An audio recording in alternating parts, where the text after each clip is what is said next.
Teologia escolástica e Tomás de Aquino. Aí uma pergunta para vocês aí. Quem souber responder não precisa mais vir. Está dispensado. A pergunta, famosa pergunta: quantos anjos podem dançar na ponta de uma agulha? Não sabemos se essa pergunta realmente foi tratada pelos teólogos escolásticos, mas poderia bem, perfeitamente ser. Porque o escolasticismo ele tem essa característica de propor perguntas assim, às vezes meio absurdas, né? Vamos tentar entender um pouco o que é a teologia escolástica. Teologia escolástica nada mais é do que a forma como a teologia era feita na Idade Média. Era uma técnica, uma maneira de se fazer teologia. Não foi sempre assim, isso aí foi uma invenção da Idade Média, fazer teologia dessa maneira. A teologia escolástica ela sempre se preocupa em ligar o seu estudo a uma filosofia. Então sempre há uma ligação forte da teologia com a filosofia.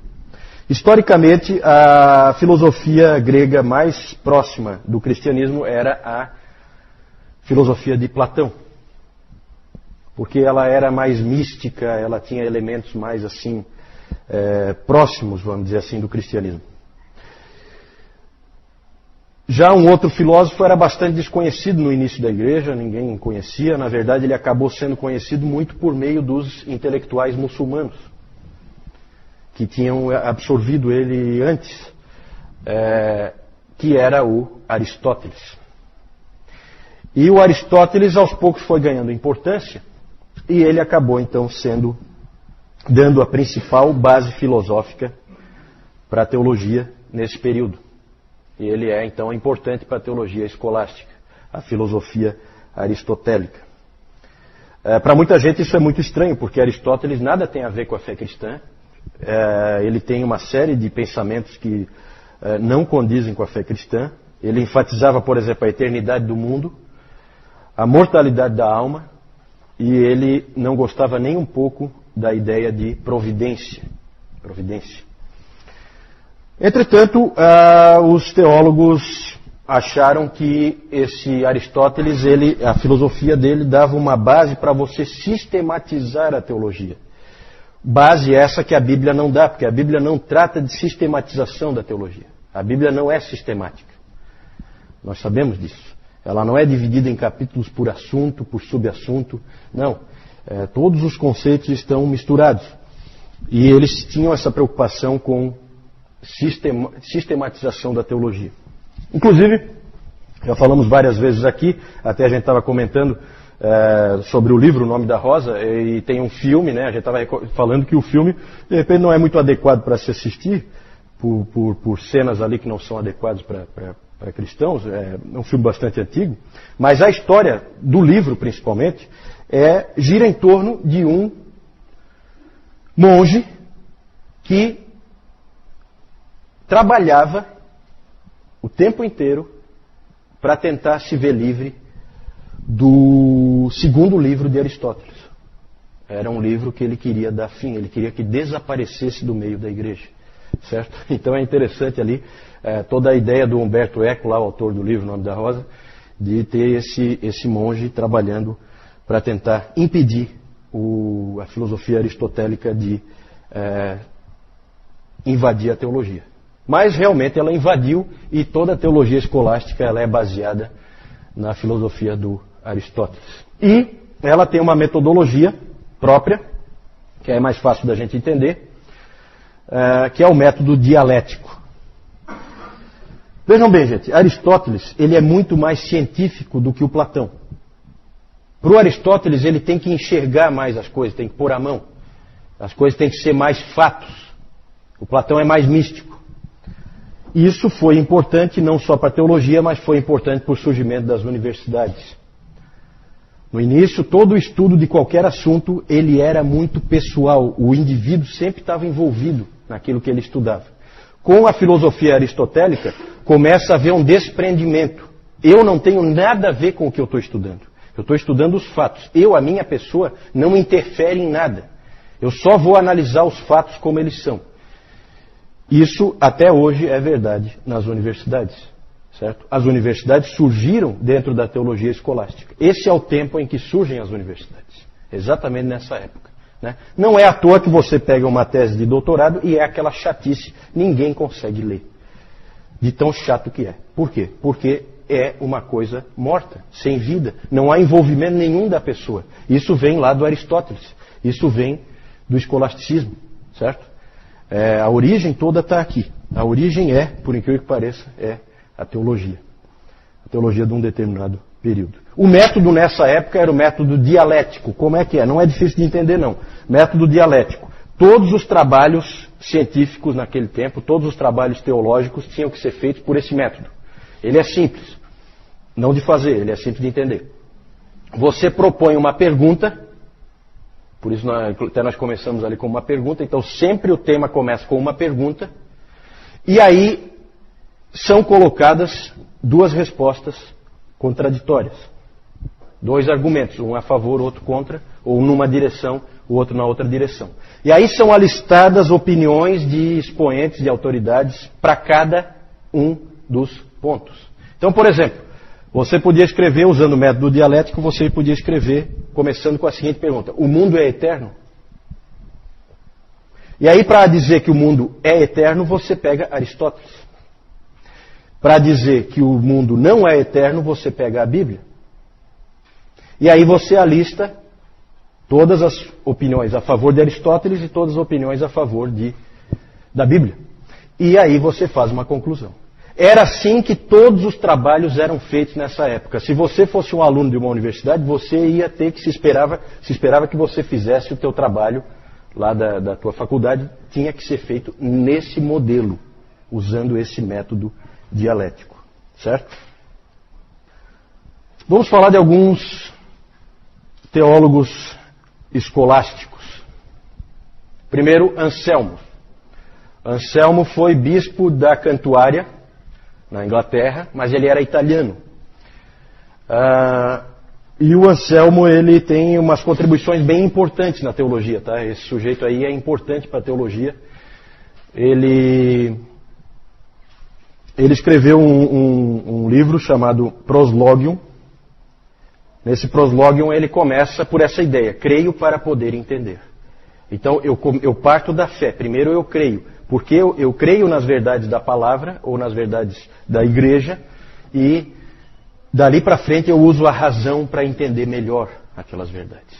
Né? Não jamais para questioná-las, mas para aprofundá-las, certo? Ele é o criador. Ele é criador não, porque já existiam essas ideias, mas ele é o primeiro a apresentar com mais clareza os argumentos cosmológicos da existência de Deus. Sempre partem da criatura para o Criador. Então, um exemplo, não é difícil de entender não. São vários argumentos. Né? O Tomás de Aquino depois vai fazer isso de novo, com mais capacidade, porque o Tomás de Aquino realmente é um expoente.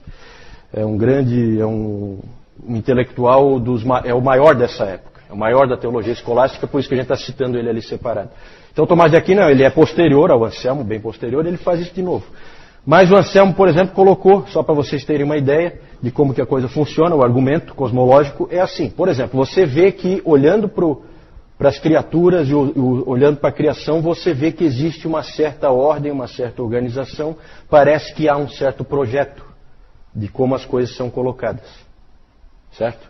Aí o argumento é o seguinte: se há um projeto, há um projetista. E o projetista é Deus. Um outro argumento é o argumento da causa e consequência. Todas as coisas têm uma causa. Tudo que acontece ou tudo que existe teve uma causa. E o que veio antes disso também teve uma causa. Então, deve haver uma causa inicial. Você vai, né, de causa em causa até chegar numa causa inicial. Essa causa inicial é Deus. Então, esse tipo de argumento, esse tipo de raciocínio, o Anselmo fez nesse Proslogium. E um outro livro importantíssimo do Anselmo, que tem doutrinas que a gente crê hoje, que são importantes, é um livro chamado Cur Deus Homo. Cur Deus Homo, que significa por que o Deus homem. Por que o Deus homem? E aí ele trata da expiação. Ele trata do porquê de Cristo ser Deus e homem ao mesmo tempo. Qual a necessidade disso? E lá ele então estabelece toda a doutrina de que a morte de Cristo é substitutiva em nosso lugar para pagar uma dívida para com Deus, uma dívida de pecado que nós temos para com Deus. Gente, havia muitos outros pensamentos nessa época, né? Um comum era acreditar na expiação como um pagamento de uma dívida para Satanás. Então você pagava para Satanás. Esse era um outro pensamento da época. E o Anselmo não, Anselmo estabeleceu que não, é uma dívida para com Deus. Só que tem um problema. O homem então precisa pagar porque ele é o devedor e ele é o pecador. Só que só Deus é santo, puro, sem pecado e é infinito, a dívida é infinita. Porque foi feita contra um Deus infinito, o pecado foi contra um Deus infinito. Então, o que acontece? O homem tem obrigação, mas não tem habilidade. Deus tem habilidade, mas não tem obrigação. Então, precisava haver a figura do Deus homem, que fosse ao mesmo tempo Deus e ao mesmo tempo homem, o único capaz de pagar a dívida. Porque daí nele está a obrigação e nele está a habilidade. Certo? É mais ou menos isso, né? Claro que é muito mais elaborado, aqui eu estou dando um resuminho para vocês, né? Mas o Anselmo sempre creio para poder entender. Num outro lugar, na França, que isso aqui é na Inglaterra, na França, em Paris, um sujeito chamado Abelardo, uma figura única também na história da igreja, um indivíduo enigmático, um indivíduo brilhante, um sujeito que era um superastro, simplesmente um superastro no seu tempo. Todo mundo conhecia Pedro Abelardo. O Abelardo, ele era considerado o debatedor invencível. Ele vencia qualquer pessoa em qualquer assunto num debate. Hoje, para nós, isso aí é uma coisa assim que não apela muito, né? Na época, ele era simplesmente uma superestrela, esse Pedro Abelardo. Vinha gente de todos os lugares para ver o Abelardo em ação. Esse Abelardo, a história dele, talvez alguns conheçam, é uma história meio triste, depois nós vamos falar disso, bastante triste. Mas ele veio com outro conceito, diferente do Anselmo. Ele veio com a seguinte ideia: eu preciso entender para que eu possa crer. Já é um conceito bem mais dos nossos dias, né? Ele falou, ele disse, ele duvidava, ele disse assim, ele disse que duvidando é que se faz as questões certas e respondendo-as é que se chega à fé. Isso é alguma coisa bastante impressionante para se dizer em 1122, certo? E bastante arriscado também. Você falar uma coisa dessa em 1122, você está pedindo para ser queimado numa fogueirinha, certo? É isso aí que você está querendo. E esse tipo de abordagem certamente o colocava em apuros. A vida de Abelardo é uma vida cheia de agruras. Ele escreveu uma autobiografia. Para vocês terem uma ideia, o título da autobiografia dele é História de Calamidades. E a vida dele já começa com uma calamidade, porque ele era um professor. Na verdade, pode-se dizer que ele é quase que um criador, um fortalecedor da Universidade de Paris, que se tornou uma das principais universidades desde o início. E vinha gente estudar com Abelardo de tudo que era canto. E uma das alunas de Abelardo chamava-se Heloísa. Era a sobrinha do cônego da Catedral de Paris, um sujeito poderoso, tal de Fulbert. E ele acabou tendo um caso amoroso com essa Heloísa, que era aluna dele. E ela acabou engravidando. E aí o Fulbert, quando soube, eles acabaram se casando em secreto para dar legitimidade para o filho e coisa, né? Mas o Fulbert não quis saber. Contratou os capangas invadiram a casa do Abelardo e castraram o Abelardo. Certo? Só isso. Então já começa com calamidades a história da vida dele. Essa aí foi só a primeira calamidade. Certo? O principal livro do Abelardo é Sic et Non. Sim e não. E ele é um livro no estilo dialético, com um monte de perguntas. Lembram do estilo dialético? Um monte de perguntas, e ele coloca gente defendendo uma posição, gente defendendo a outra posição, e ele não conclui muito. Ele deixa tudo meio nebuloso, né? Bem no estilo dele. Hoje isso aí é uma coisa moderna para se fazer, né? Você não conclui, você deixa assim, aberto e tal. No tempo dele, isso aí gerava confusão. Ele continuou a vida inteira jurando ser fiel à Bíblia e à Igreja. Escrevia sempre, se correspondia sempre com a Heloísa. A Heloísa se tornou freira, ele se tornou monge, né? É uma história assim de amor platônico, os dois sempre apaixonados um pelo outro, sempre se correspondiam, e ele jurou para a Heloísa que ele era sempre fiel às Escrituras, apesar de parecer que não muitas vezes, né? Ele inclusive escreveu numa das cartas: eu jamais serei um filósofo se isso significar falar contra São Paulo. Eu jamais serei um aristoteliano se isso for separar-me de Cristo. Então isso ele falou para a Heloísa, garantindo para ela que ele permanecia firme. Só que na verdade parecia que ele fazia sempre o contrário, que ele na verdade atacava assim o ensino de Paulo e que ele era um aristoteliano ferrenho, sim. Acabou morrendo sozinho e sem amigos em um mosteiro em Cluny em 1142. O próximo, Pedro Lombardo. Esse cara escreveu os 4 livros das sentenças. Então é muito comum esses livros de sentenças na Idade Média, porque é exatamente isso que os caras fazem nos livros. Por causa do método dialético, eles copiam sentenças, citações, frases de outros autores, um monte de cópias de frases de outros autores. O que o Pedro Lombardo fez foi escrever esses 4 livros das sentenças, que eram essas frases colocadas de uma maneira, frases dos pais da igreja, frases de tudo, filósofos, frases de tudo que é fonte, colocadas de uma maneira sistemática. Certo? Por capítulos. Assunto tal, agora né? Na verdade, esse livro, 4 livros das sentenças, é o livro de teologia da Idade Média. Para você ser um teólogo na Idade Média, você precisava dominar esse livro aqui, né? O Alistair McGrath disse que esse é um dos livros mais chatos de se ler que já foi escrito. Pode até ser, mas que era o livro de teologia que todos tinham que conhecer, era. Calvino cita o Pedro Lombardo umas 100 vezes, mais ou menos. Mas jamais favoravelmente como ele fazia com Agostinho, né? Ele não era tão bonzinho com esse Lombardo, não. Uma frase do Calvino que tem referência ao Pedro Lombardo. Quando Agostinho clareia algum ponto, Lombardo trata de obscurecê-lo. E se há algo minimamente contaminado em Agostinho, e o Agostinho tinha bastante coisa contaminada, e o Calvino sabia disso, então ele fala, e se há algo minimamente contaminado em Agostinho, Lombardo o corrompe completamente.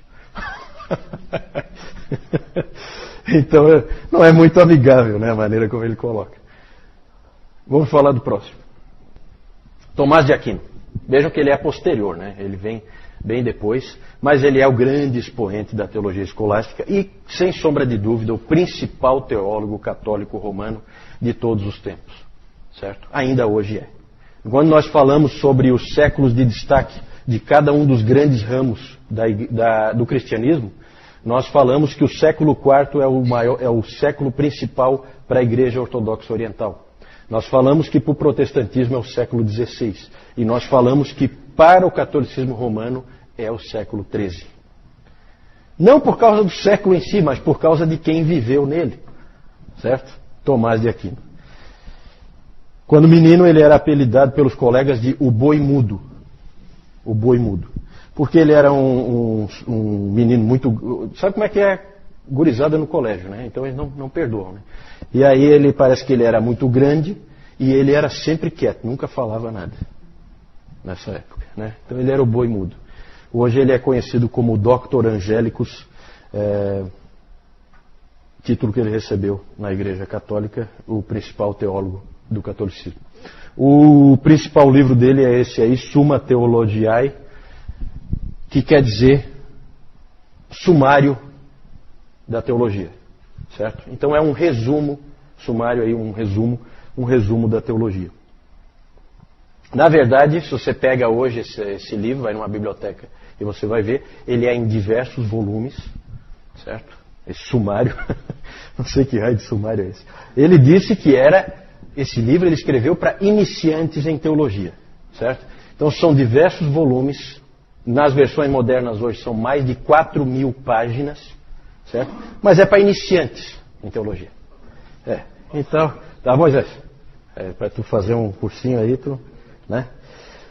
Na verdade são 512 questões, sempre usando, né, o método dialético, certo?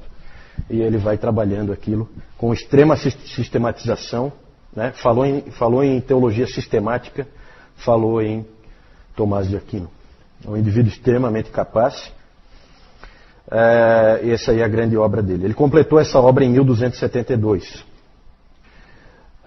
Quem lê a Suma vê um exemplo de teologia escolástica. Ela é totalmente impessoal e monótona, certo? Porque é assim o estilo, né? Lembra lá da tese de doutorado? É aquela chatice ali. Depois, quando a gente vai ver Lutero e Calvino, é completamente diferente. Você lê um Lutero, aquilo é uma coisa viva, chega a pulsar na tua mão. É totalmente diferente. É uma quebra com essa teologia aí, certo? É a vida ali. Isso aqui não tem vida nenhuma. É uma coisa morta. Então a teologia escolástica sempre tem essa característica de uma coisa meio morta. O Lutero dizia que só a experiência faz o teólogo. Para ele, você tem que viver para ser teólogo. Depois nós vamos falar do Lutero. Estamos chegando, né? Domingo que vem nós vamos falar do Lutero. O Lutero alegava que a teologia de Tomás de Aquino era desprovida de vida. Ele admirava a vida cristã do Tomás. Não gostava da teologia, mas admirava o homem Tomás de Aquino.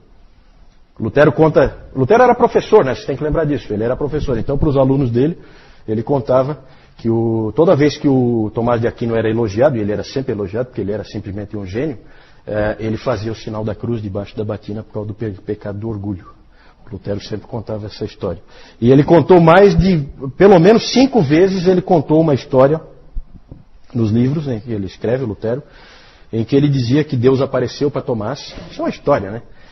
Deus apareceu para Tomás e disse para o Tomás o seguinte: escreveste bem sobre mim. Que recompensa gostarias de ganhar? E a resposta do Tomás: somente tu mesmo, Senhor. Então esse aspecto do amor de Tomás de Aquino com Deus, isso aí Lutero admirava. Para Lutero, Tomás é um exemplo de como um grande homem pode estar completamente enganado no que ele pensa. É assim que Lutero via Tomás de Aquino. Em 6 de dezembro de 1272, o Tomás simplesmente parou de escrever a Suma. Ele não terminou a Suma. Questionado, ele tinha escrito já inúmeros livros. E ele não tinha 50 anos de idade ainda. E ele estava parando de escrever a Suma, sem terminá-la. Aí, claro, as pessoas em volta dele perguntaram para ele: mas por que você vai parar de escrever? Você tem que continuar, você é obrigado a continuar. Aí ele disse que ele não podia continuar porque ele sentia que tudo que ele tinha escrito era palha. Como eu disse, Tomás é o principal teólogo do catolicismo romano e é admirado também por alguns protestantes, como John Gerstner, como o R.C. Sproul. Eles admiram também o Tomás de Aquino, apesar de evidentemente não concordar com ele em tudo. O Lutero admirava ele, como já falei, como cristão, mas não como teólogo, e o Calvino praticamente ignorou Tomás. O Francis Schaeffer atacou, fez duras críticas ao pensamento de Tomás de Aquino. O que dizer, para a gente encerrar esse período e irmos para o nosso lanche? O que dizer do escolasticismo? O que tem de bom? Trouxe coisas boas e coisas ruins, como sempre. O que tem de bom? Bom é a centralidade que ele deu à teologia.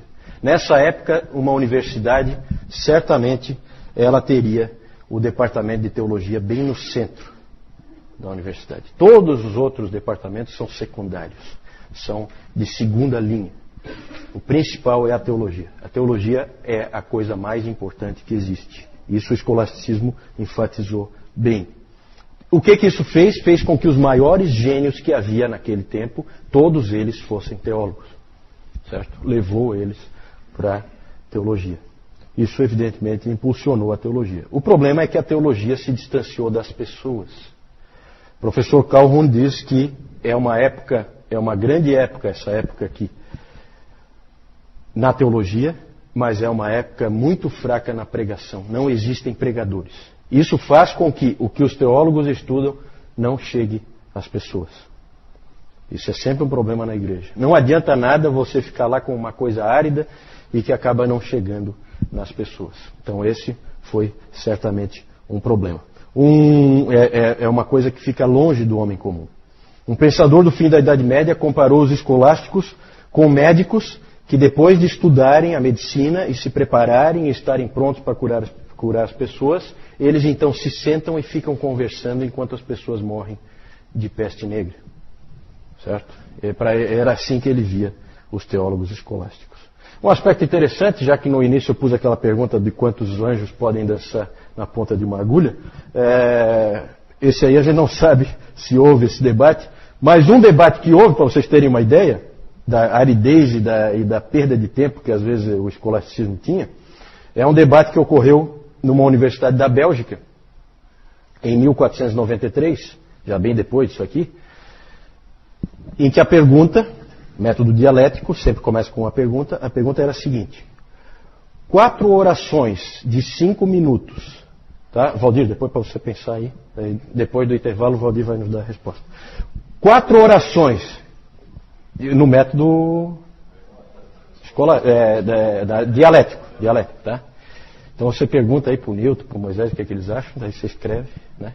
Depois você traz uma conclusão. A pergunta é a seguinte: 4 orações de 5 minutos em 4 dias consecutivos tem mais chance ou menos chance de ser respondido do que uma oração de 20 minutos? Isso gerou um debate longo, certo? Entre grandes teólogos ali daquela universidade, tentando responder essa pergunta. Tão relevante, importante, né?